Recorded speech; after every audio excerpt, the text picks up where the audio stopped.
Peguei minhas malas e voltei para a portaria. O rapaz falou, onde o senhor vai? Eu falei, eu vou embora. Ele falou, como vou embora? O senhor não gostou do hotel? Eu falei, ótimo hotel, maravilhoso. Eu falei, então o senhor vai embora? Eu falei, porque eu não posso ficar aqui. Eu falei, está no regulamento. Ele falou, o senhor está brincando. Eu falei, tá sim, pega aí o regulamento. Ele pegou, eu falei, leia aí, artigo 12. Ele leu, o hotel não admite a presença em suas dependências de animais de quaisquer espécies. Ele olhou para mim e falou, mas o senhor trouxe algum animal?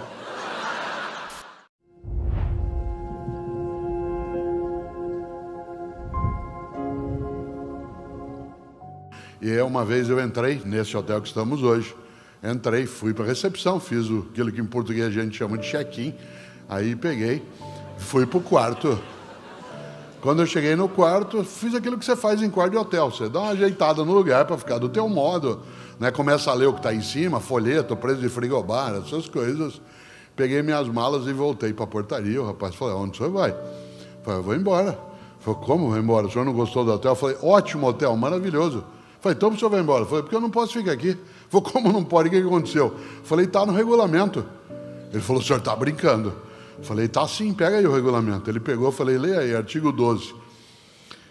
Ele leu, o hotel não admite a presença em suas dependências de animais de quaisquer espécies. Ele olhou para mim e falou, mas o senhor trouxe algum animal? Eu falei, não, filho, eu sou um animal. Ele falou, não, o senhor não é um animal. Eu falei, sou e você também é um animal. Aí ele usou a frase, mas o regulamento não fala de animal que nem a gente.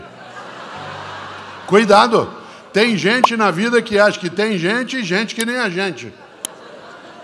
Gente que vale, gente que não vale. Gente que vale menos por causa da cor da pele, da capacidade de mobilidade, da religião que pratica, da escolaridade que tem, da orientação sexual. Tem gente e gente. Olha só, quem diria? Gente que vale menos porque não fala que nem a gente, não olha que nem a gente. Quem diria? Aliás, você vê isso em vários lugares.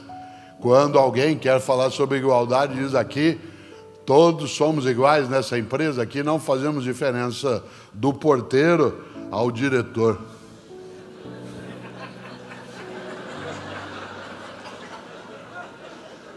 Aqui não criamos distinção entre as pessoas, aqui todos são iguais, da diretora ao faxineiro. O gesto não é inocente, como palavras não são tão inocentes. Como a gente tem de pensar o quanto vale e imaginar. Na política, quantas vezes eu vi de cima do palanque, e eu tive que me policiar várias vezes para não fazer isso também, de cima de um palanque, a pessoa dizendo, nós temos que levar a educação até o povo. Nós temos que levar a saúde até o povo. Por que eu estou dizendo isso? Porque a gente não pode ter uma cabeça medíocre, que gere uma convivência medíocre, um desleixo com a vida comunitária, com o planeta, com os nossos afetos, com os nossos desejos, com aquilo que marca a necessidade de nós fazermos valer. Num dos momentos de maior emoção da minha vida foi eu visitando uma escola da Prefeitura de São Paulo. Era uma escola para deficientes auditivos, para crianças surdas. E eu fui a essa escola visitá-la e as crianças fizeram uma apresentação, cantando e dançando, e nenhuma das crianças ouvia. E elas estavam ali se apresentando a partir, especialmente do som da batida, a professora e o professor orientando, com a batida no chão para elas sentir a vibração, e cantavam sem que a gente tivesse a soltura da voz, mas da emoção sim. E quando terminou aquela coisa belíssima, eu fui agradecer às crianças e disse, olha, eu não tenho a possibilidade ainda de usar Libras, eu não sei a linguagem brasileira de sinais, mas quem estava ali eu sabia. E aí eu falei da alegria de estar naquele momento, e um menino sentado à frente, enquanto eu falava, um menino de uns 6 anos de idade, disse, muito obrigado, a gente gostou muito que você tenha vindo aqui. E eu achei estranho, porque uma criança surda, obviamente, né, se ela é surda, especialmente de nascença, ela é muda, né, e, portanto, aquele menino que comigo falou, a hora que terminou, eu fui até ele e falei, você não é surdo? Ele disse, não. Eu falei, e por que você está nessa escola? Ele disse, porque meu pai e minha mãe são. E eu queria me comunicar melhor com eles. E por isso eu prefiro frequentar essa escola. Aquilo, claro, não só me emocionou, como me deixou pensativo, como que algumas pessoas querem fazer melhor. E para isso tem que se dedicar, se esforçar, ir buscar. Razão pela qual, numa noite como hoje, nós temos tanta gente aqui nesse espaço. Pessoas que se deslocaram de vários locais, que vieram de outras cidades, pessoas, às vezes, outras que vieram de outros estados mais próximos, alguns que vieram direto do trabalho, vários que ainda não comeram, alguns que não tomaram banho de novo. E eu não falo isso por percepção, falo por causa do uso do horário. Olha só, quem diria? Que coisa boa! E Gonzaguinha compôs uma música que, depois que a gente deixava o canto das crianças, quem aqui é professor ou professor sabe disso, a gente ia para a nossa sala, né, a sala das professoras. Os professores tomavam um chá, comiam uma bolacha, e a gente estava ali, né, e de repente se começava, sempre tem alguém que toca violão, e pegava um violão e começava a cantar uma música do Gonzaguinha que vocês conhecem, chamada O Que É, O Que É. No qual ele tem um refrão, você já ouviu várias vezes, em que ele diz a vida é bonita, é bonita, é bonita. Mas o que eu mais gosto nessa música não é apenas esse trecho, que é um trecho de esperança, mas é o fato de que Gonzaguinha colocou um verso que é a vida devia ser melhor e será. O que eu mais aprecio é que ele não ficou só na primeira parte do verso. A primeira parte do verso já seria boa por si mesma. É um desejo, a vida devia ser melhor. Mas ele acrescenta a esse verso um compromisso. Isto é, a vida devia ser melhor e será.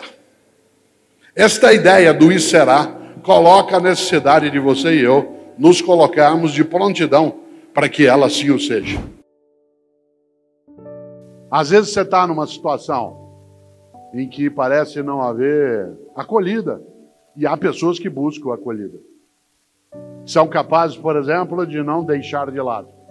Vocês tiveram aqui em Cuiabá há 2 semanas um frio inédito. Na cidade que eu moro, São Paulo, o frio não é algo tão estranho. Mas dessa vez, ele ultrapassou o que se imaginaria por mês de maio. E por isso muita gente na cidade que eu moro passou as 2 semanas anteriores ao frio anunciado, juntando roupa, cobertor, etc., para distribuir para as pessoas que tinham essa necessidade. Porque, como eu costumo dizer, ninguém morre de frio, morre de abandono. Ninguém morre de fome, morre de abandono. Se tiver outro ser humano que tem comida, não tem como eu morrer de fome. Se tiver outro ser humano que possa me passar um agasalho, não tem como eu morrer de frio. Por isso ninguém morre de frio ou de fome, morre de abandono. E aí pessoas decidiram, aqui também, porque se anunciava uma onda de frio, que elas iam se preparar não apenas para aquecer-se, mas para fazer mais do que obrigação. Ah, isso aí é obrigação do governo? É óbvio que é. Aliás, a gente tem toda uma estrutura tributária para oferecer o cuidado público.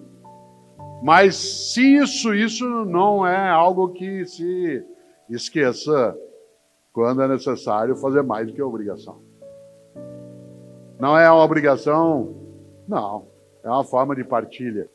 Você conhece gente que é excelente. O garçom é excelente. A médica ou o médico é excelente. Gente da área de pediatria. Eu me lembro do pediatra de 2 dos meus filhos, que não foi pediatra do Pedro, porque ele faleceu, né? Mas ele cuidou de 2 dos meus filhos. E eu ficava encantado quando eu os levava lá, 2 irmãos do Pedro, mais velhos de idade, porque ele era capaz, por exemplo, qual seria a obrigação dele como médico? Pegar a criança, examiná-la, fazer uma anamnese com o pai ou a mãe, ou quem estava ali, fazer uma orientação, uma prescrição, pronto. O que ele fazia? Antes dele segurar um dos filhos, ele esfregava as mãos, esquentava a mão. Antes, esfregavam a mão na outra para ela ficar quente. Para não segurar numa criança pequena com a mão mais fria. Que já estava ali a criança sem entender o que era. Num lugar onde ela está pelada, numa mesinha meio gelada, onde ela está olhando aquilo. A mão quente, pode parecer bobagem, isso é um passo de aproximação. E por que eu digo isso? Porque, é claro, a médica excelente, a professora excelente. Às vezes, alguns de nós aqui tivemos professora de história, não sei se você lembra uma professora de história que nós tivemos. O Edson, que está aqui, que nós conhecemos há décadas, a gente teve a mesma professora com 14 anos de idade, uma professora chamada Daisy, que era professora de história, dava aula sexta-feira, no último horário. Você sabe o que significa dar aula ou assistir aula? Na sexta-feira, no último horário. E a gente gostava de ir para a aula dela, sabe por quê? Porque ela não fazia só a obrigação. Qual era a obrigação de uma professora de história? Passar aquele conteúdo. Ela nos encantava. A gente gostava de ir para a aula dela, porque ela explicava, ela contava, a gente tinha interesse. Aquilo que o Pedro falava aqui, em relação ao conteúdo que encanta, que não é só a obrigação. Claro, evidentemente, capricho. Hoje de manhã, logo cedinho, uma senhora deu sinal para um táxi, que é um sujeito antigo de pegar um táxi. O táxi parou, ela entrou no banco de trás e falou, por favor, o senhor me leva ao aeroporto de Congonhas? O táxi disse, pois não. E foi. Quando ele já estava ali na Moreira Guimarães, né? Já estava na direção do aeroporto, ela falou, engraçado, o taxista em São Paulo fala tanto, ele está tão quieto, acho que eu não fui simpática com ele. Como ela estava no banco de trás, ela não teve dúvida, foi e bateu nas costas dele. Quando ela bateu, ele meteu o pé no freio, jogou o carro em cima da calçada, ficou pálido, começou a suar. Ela falou, senhor, desculpa, eu não queria assustar o senhor. Ele disse, não, dona senhora, me desculpe, sabe o que é? Hoje é o meu primeiro dia como taxista e a senhora é minha primeira passageira. Ela falou, E o que o senhor fazia antes? Ele falou, eu fui por 20 anos motorista do serviço funerário. Certo? Cuidado com o tapinha nas costas. Pode ser o passado te assombrando.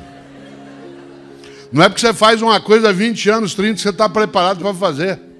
No mundo de mudança e velocidade, nós temos o vir à tona, a emergência, vir à tona, emergir, de múltiplos paradigmas, modos de fazer, de pensar.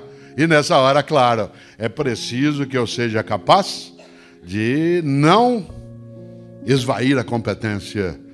Eu o cito em alguns livros, porque eu gosto demais. Beda, que é chamado de São Beda, né, por católicos, ortodoxos, luteranos e também anglicanos. Beda, ele diz algo que eu vou repetir 2 vezes. Ele diz, há 3 caminhos para o fracasso. 3 caminhos para o fracasso. Primeiro, não ensinar o que se sabe. Segundo, não praticar o que se ensina. E terceiro, não perguntar o que se ignora. Digo de novo, há 3 caminhos para o fracasso. Não ensinar o que se sabe, não praticar o que se ensina e não perguntar o que se ignora. Vamos inverter. A você, servidor e servidor público, aqui ou fora daqui, pessoas que colocam o poder da autoridade, do conhecimento, da capacidade a serviço de uma população que precisa. Vamos inverter. Há 3 caminhos para o sucesso. Ensinar o que se sabe, isto é, generosidade mental. Segundo, praticar o que se ensina, ou seja, coerência ética. E terceiro, perguntar o que se ignora, isto é, humildade intelectual. Estas são 3 trilhas virtuosas para um passado honroso daqui a 30, 40 anos. Generosidade mental, coerência ética e humildade intelectual. Nós vivemos hoje múltiplos paradigmas. É necessário que a gente tenha coerência ética de praticar aquilo que ensina. Tenha generosidade mental para repartir o que sabe. Mais especialmente, e eu quero usar os teus 3 minutos finais de desespero nessa direção, já se foi mais de 1 hora, você nem notou, você estava cochilando. Quero lembrar que dessas 3 trilhas virtuosas, a mais importante delas é humildade intelectual. isto é, eu saber que eu não sei todas as coisas. E que se eu quiser não me tornar medíocre, eu preciso estar disponível, permeável a conhecer aquilo que ainda não conheço. Aliás, porque só conhecendo aquilo que não conheço, poderei avaliar se ele tem cabimento no que fazemos ou não. E nesse sentido, abrir a cabeça para o mundo que chega. Num mundo em que eu posso, desde publicar, escrever livros em plataforma papel, como no mundo digital, fazer cursos presenciais, ou como tenho eu, curso online de filosofia.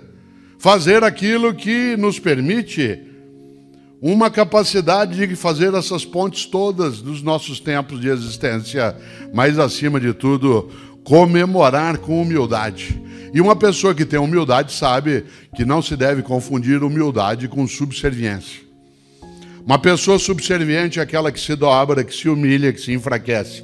Uma pessoa humilde é aquela que sabe que não sabe tudo, é aquela que sabe que não é a única que sabe, aquela que sabe que a outra pessoa sabe que ela não sabe, aquela que sabe que ela e outra pessoa saberão muita coisa juntas, aquela que sabe que ela e outra pessoa nunca saberão tudo que pode ser sabido.